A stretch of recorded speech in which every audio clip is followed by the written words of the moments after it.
Hello students, आप लोगों को फिर से स्वागत है लिमिट्स एजुकेशन के एक न्यू से वीडियो में। तो जैसा कि आप लोग जानते ही हैं कि इसके पिछले वाले क्लास में हम लोगों ने क्लास 10 का एक न्यू सा चैप्टर स्टार्ट किया था जिसका नेम है pair of linear equation in two variables. Okay, जिसका हम ऑलरेडी आधा पार्ट यानी कि आधा इंट्रोडक्शन खत्म कर चुके हैं।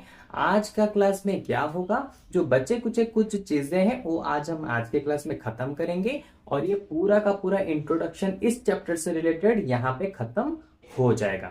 ओके, तो जैसा कि आप जानते ही होंगे कि अगर आप लोगों ने इसके पिछले वाले वीडियो को देखा होगा तो उसमें हमने क्या ग्राफिकल मेथड तक हमने पूरा का पूरा सॉल्व कर दिया था। ठीक है, यानी कि पेयर ऑफ लीनियर इक्वेशन को सॉल्व करने के लिए टोटल 3 मेथड है, ग्राफिकल मेथड, सब्स्टिट्यूशन मेथड, दूसरा वाला है एलिमिनेशन मेथड। तो हम लोगों ने ऑलरेडी ग्राफिकल मेथड तक इसके पिछले वाले क्लास में खत्म कर चुके हैं। तो आज हम क्या करेंगे, उसी क्वेश्चन को जो हमने ग्राफिकल मेथड से सॉल्व किया था उसी क्वेश्चन को सब्स्टिट्यूशन मेथड से सॉल्व करेंगे और फिर उसी क्वेश्चन को एलिमिनेशन मेथड से भी सॉल्व करेंगे। तो इससे क्या होगा, मैं आपको सब्स्टिट्यूशन और एलिमिनेशन ये दोनों मेथड को अच्छे से समझा दूंगा और एंड में हम लोग ये भी चेक कर लेंगे कि एक ही क्वेश्चन को 3 मेथड से करने पे आंसर अलग अलग आता है या फिर आंसर एक आता है। इससे भी आपका डाउट क्लियर बहुत हो जाएगा। ओके, तो चलो सबसे पहले देखते हैं सब्स्टिट्यूशन मेथड में आपको करना क्या है। सब्स्टिट्यूशन मेथड का मतलब यही है कि इनमें से किसी एक इक्वेशन से किसी एक वेरिएबल के वैल्यूज को निकालो फिर दूसरे में ले जाके पुट करो। कैसे करना है, देखो यहां पे 2 इक्वेशन दिया है। ठीक है, इसको ले जाता हूं इक्वेशन 1, इसको ले जाता हूं इक्वेशन 2। तो देखो फ्रॉम इक्वेशन वन से हमें क्या मिलेगा, x plus 3y equal to 6। तो x रहा 3y, इस तरफ जाके माइनस हो जाएगा तो 6 माइनस 3y। इसको मैं ले जाऊंगा इक्वेशन 3। तो जैसा कि मैंने कहा था, इसमें से इन दोनों इक्वेशन में से किसी एक इक्वेशन से किसी एक वेरिएबल्स के वैल्यू को निकालेंगे फिर इसको ले जाके दूसरे इक्वेशन में पुट कर देंगे। कैसे, put x value in equation 2 में इस x के वैल्यू को हम यहां पे पुट करेंगे। तो इक्वेशन 2 में दिया है 2x minus 3y equal to 12, तो 2 रहेगा। x की जगह पे क्या पुट करूंगा, 6 माइनस 3y इक्वल टू 12। तो अभी इसको मल्टीप्लाई करो, 6 2 जा 12 माइनस 3 2 जा 6y इक्वल टू 12। तो 12 यहाँ पे प्लस है, इस तरफ जाके क्या हो जाएगा, इस तरफ जाके ये हो जाएगा माइनस। तो 12 माइनस 12, तो ये बचा minus 6y equal to 12 minus 12 हो जाएगा 0। फिर y बचा माइनस 6, इस तरफ आके डिवाइड हो जाएगा क्योंकि यहाँ पे माइनस 6 मल्टीप्लाई में है तो यहाँ पे आके डिवाइड हो जाएगा। तो 0 बाय डिवाइड, 0 से कुछ भी डिवाइड हो आंसर बचता है 0। तो इसका मतलब हमें यहाँ पे y का वैल्यू कितना मिल गया, y का वैल्यू हमें यहाँ पे मिल गया 0। ठीक है, एक वेरिएबल का वैल्यू मिल गया। अभी क्या करना है, फिर से सब्स्टिट्यूट करना है, यानी कि इस वैल्यू को या तो इसमें पुट करो या तो इसमें पुट करो या तो इसमें पुट करो। तो मैं क्या करता हूं, y के वैल्यू को मैं यहां पे पुट कर लेता हूं। ठीक है, तो सबसे पहले लिखना पड़ेगा put value of y in equation 3। तुम जिसके वैल्यू को जहां पे पुट कर रहे हो सबसे पहले लिखना पड़ेगा, फिर जाके वहां पे तुम पुट कर सकते हो। तो फिर बचा x equal to 6 minus 3y, ये है इक्वेशन 3 में। तो x equal to 6 minus 3 into Y के वैल्यू मिला है 0। तो x equal to 6 minus 3 into 0 0, तो x का वैल्यू मिल गया 6।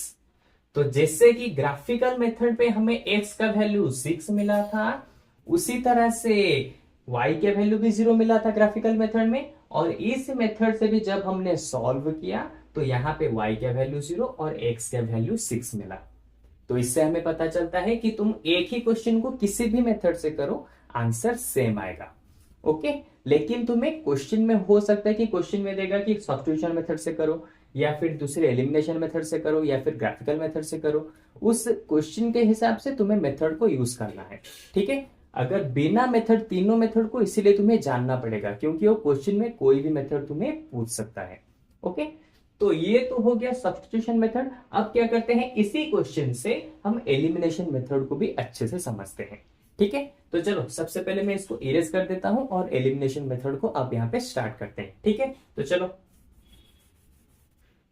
तो देखो एलिमिनेशन मेथड में तुम्हें यहाँ पे क्या करना है, एलिमिनेशन मेथड का मतलब यही है कि इन दोनों इक्वेशन में से किसी एक, यानी कि इन दोनों इक्वेशन में से किसी एक वेरिएबल को तुम्हें यहां से हटाना है।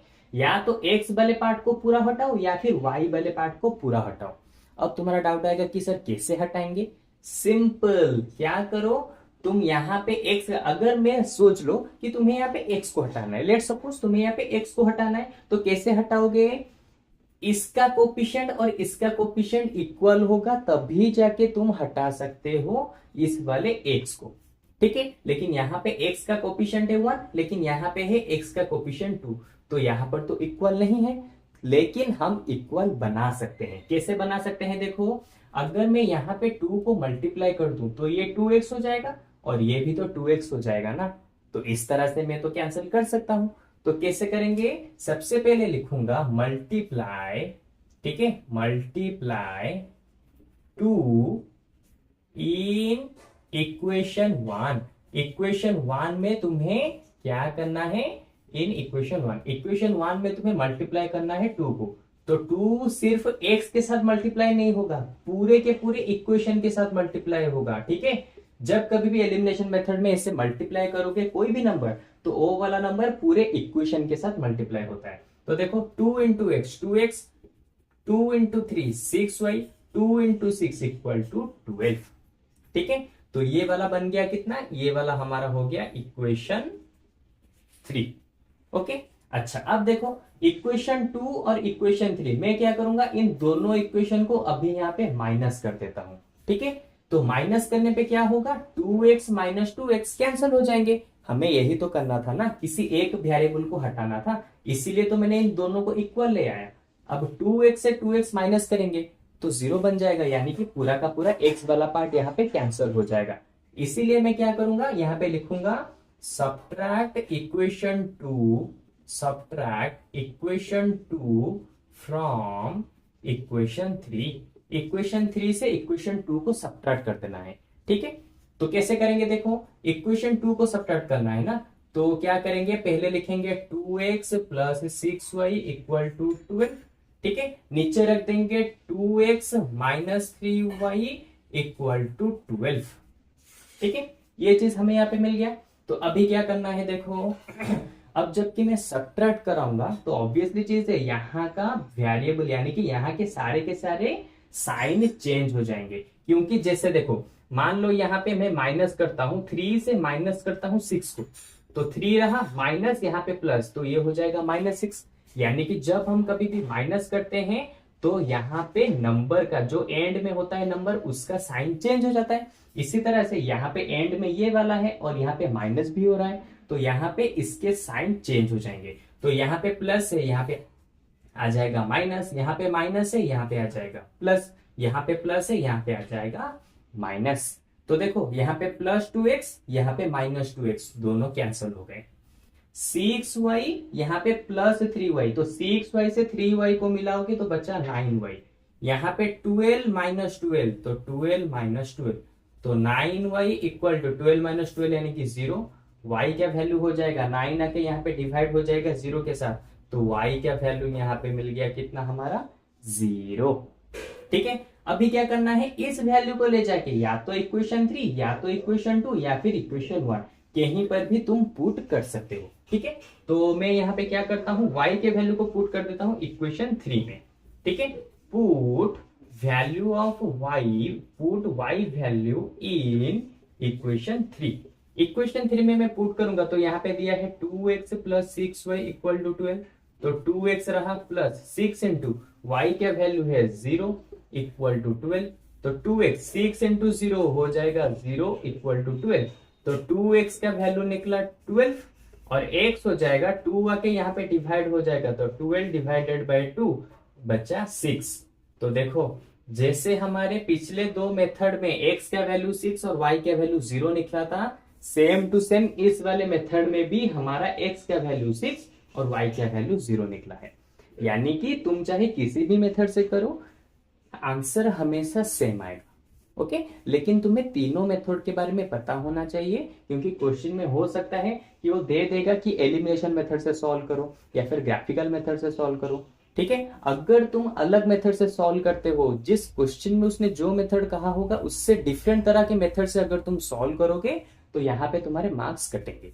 इसलिए तुम्हें तीनों मेथड के बारे में अच्छे से पता होना चाहिए। ठीक है, तो चलो इसी के साथ हमारे pair of linear equation in two variables के पूरा का पूरा इंट्रोडक्शन यहाँ पे खत्म होता है। ओके, और ऐसा कोई भी चीज नहीं है जो तुम्हें यहाँ पे बताना चाहिए, सभी कुछ मैं ऑलरेडी पिछले क्लास में और आज के क्लास में बता चुका हूं। ठीक है, तो अब हम लोग क्या करेंगे, इसके नेक्स्ट वाले क्लास से एनसीईआरटी बुक के इसके एक्सरसाइज के नंबर वगैरह को करना स्टार्ट करेंगे। ठीक है, तो चलो आज की क्लास में बस इतना ही। तो अब हम लोग मिलेंगे इसके जस्ट एक न्यू से क्लास में, और आपके सारे के सारे एनसीईआरटी एक्सरसाइज को एक एक करके हम दोनों मिलके खत्म करेंगे। ओके, तो चलो बाय बाय।